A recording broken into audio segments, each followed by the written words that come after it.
ఇవాళ కవిత రెండో రోజు ఈడీ కస్టడీ జరగనుంది. తొలి రోజు ఢిల్లీలోని ఈడీ కార్యాలయంలో ఒక ప్రత్యేక సెల్లో కవితను అధికారులు విచారించారు.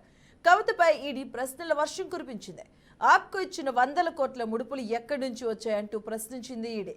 కవిత కొనుగోలు చేసిన పత్రాలను ఆధారంగా చూపించి ప్రశ్నించింది ఈడీ.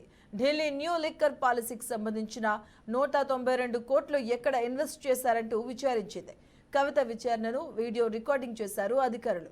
విచారణ ముగిశాక కవితను కలిసి కేటీఆర్, హరీష్ రావు, అలాగే కవిత భర్త అనిల్, కవిత తరపు న్యాయవాది కలవడం జరిగింది.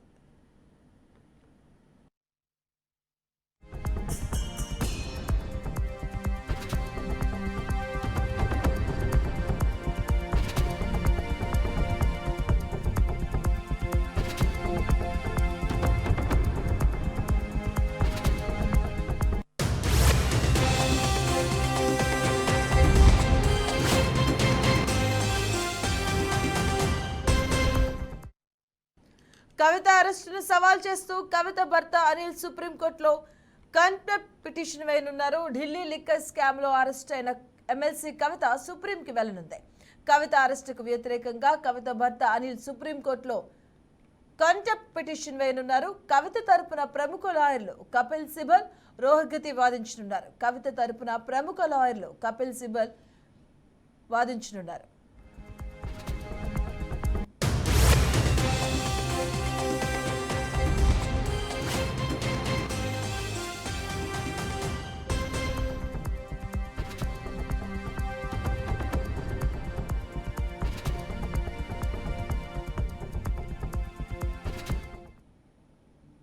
నవంబర్ 17, 2021న ఢిల్లీ ప్రభుత్వం కొత్త మద్యం విధానాన్ని అమలు చేసింది. అయితే ఈ పాలసీ కింద ఢిల్లీలో 32 జోన్లను ఏర్పాటు చేసి ఒక్కో జోన్లో గరిష్టంగా 27 దుకాణాలు తెరవాలి. ఈ విధంగా మొత్తం 849 దుకాణాలు తెరవాల్సి ఉంది.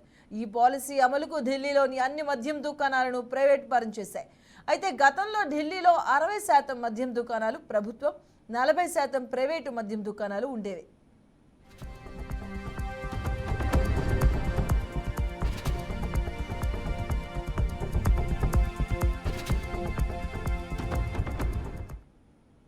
ఈ కొత్త విధానం అమల్లోకి వచ్చిన తర్వాత అది 100% ప్రైవేటుగా మారింది. దీనివల్ల 3500 కోట్ల లాభం చేకూరుతుందని ప్రభుత్వం అప్పట్లో చెప్పుకొచ్చింది.